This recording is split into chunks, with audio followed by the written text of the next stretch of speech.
Hi everybody, Dr. Zach here, and I hope everybody's having a wonderful day. I wanted to take a few minutes today and share some information that I came across today that I think is really critical that you know. It's important that you understand and that you'll take a few minutes and watch this video and the video that I'm including with this, because I think it's critical for your health, especially in the current situation that we're in with the COVID-19 and maneuvering through that, with the getting back to regular life, and with the wearing masks. I know that we've talked a lot about masks, and I don't want to keep kicking a dead horse, but as I was working on my compliance manual for the office, this is a manual where I deal with the HIPAA and the privacy policies. I shared with you a couple of weeks ago my COVID-19 office policies, and I was updating my OSHA policy. So that's the Occupational Safety and Health Association. So this is the group that oversees how businesses maintain the safety of their business so that their employees and anybody else that comes into their business is safe. And they have a section that I was going through today that had to do with respiratory protection and personal protective equipment. So that has to do with respirators, ventilators, even masks. And it broke down looking at different kinds of masks, surgical masks compared to cloth masks and so forth. And when those are necessary, when they're not necessary.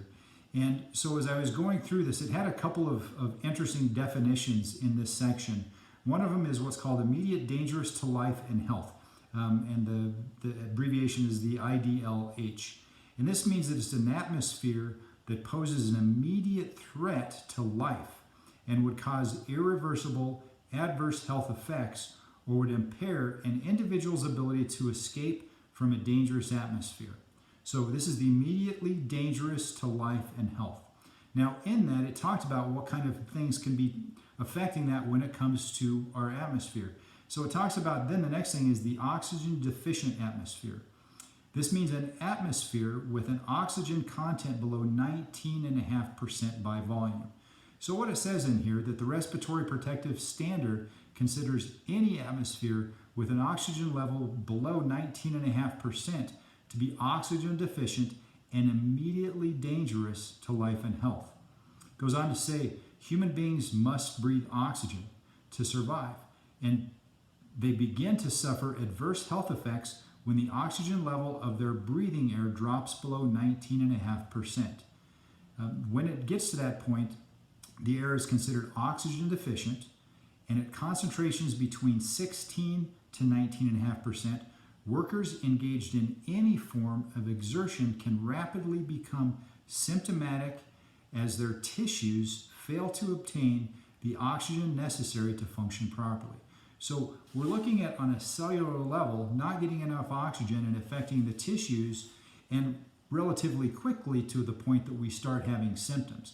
And the symptoms can be increased breathing, it can be increased heart rate, it can be lightheadedness, it can be headaches, lots of different things that can start to show up. But the biggest thing then is that it impairs our judgment, our ability to function properly, and the longer we're in that oxygen deprived state, the longer term health problems we're going to end up suffering. So I'm including with this video a video of a man that actually has a gas meter. So it measures the percent concentration of oxygen in the air, and it shows that just in the air that he's in and in the vehicle he's in, that there's about a 21.5% oxygen level. He takes it and he puts it next to his mouth and puts just a neck gaiter, so a super thin gaiter that you would wear like when you're fishing, like I've been wearing in the office when I mask up. So probably the minimal amount of air restriction of anything that you would be using during masking up. So you'll see people that are in the supermarkets wearing them. It's actually going to provide less air restriction than even a cloth mask, and certainly the COVID medical masks that they're requiring for a lot of healthcare practitioners to wear. So I want you to watch the video, and I want you to pay attention to what happens and how quickly the oxygen levels drop in that, because I think it's important for us to recognize that we're wanting to navigate through this COVID-19 thing and stay as healthy as we can.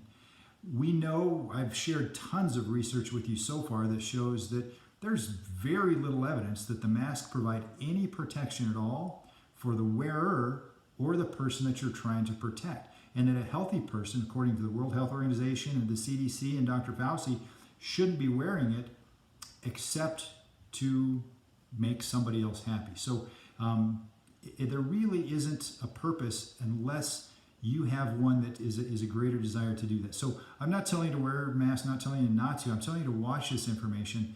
And if it is going to impact what you do, I want you to share it with somebody. If you know somebody who needs to hear this, I think it's critical. That's why I'm sharing it with you. You've trusted me with your health. And if I've got some information that I think is important to you, it's going to affect your health, I'm going to share it. That's why I'm shooting this video right now. But I want you to think about those people that you love and you care about that are maybe in a place of fear. And if they're afraid of a virus, the mask isn't providing much protection anyway. There's very little evidence. Just look at it. You're not going to see it anywhere out there that says that it's good against the coronaviruses. But it really can have an effect on your oxygen levels. And that's an immediate threat to your health. And so as we're still navigating through all of the regulations and restrictions about how do we get back to life, and there are the recommendations to mask up whenever you do this or that, I want you to consider that.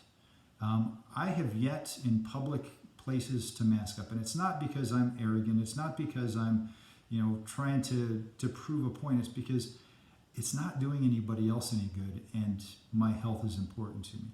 And it really still is a civil right of mine too. So I think it's important for us to make the best choices for ourselves, for those that we love and we care about, and to do it out of the rights that we still have and can maintain. So take and watch the video, share it with people that you love and you care for, and I look forward to seeing you soon. Until then, God bless you.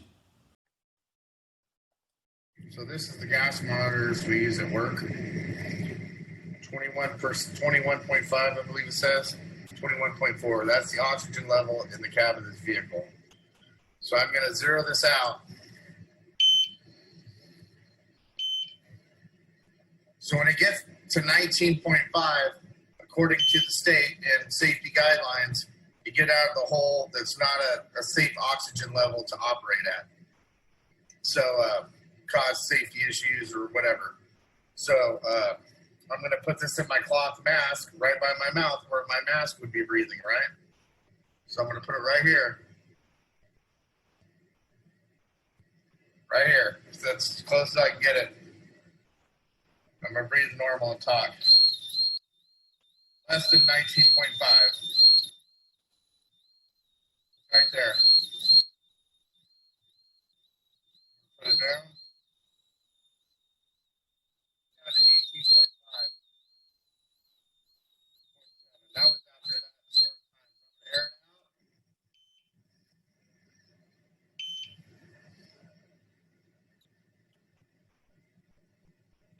out. Now it's back to 0. This is just a thin fishing mask. So right here.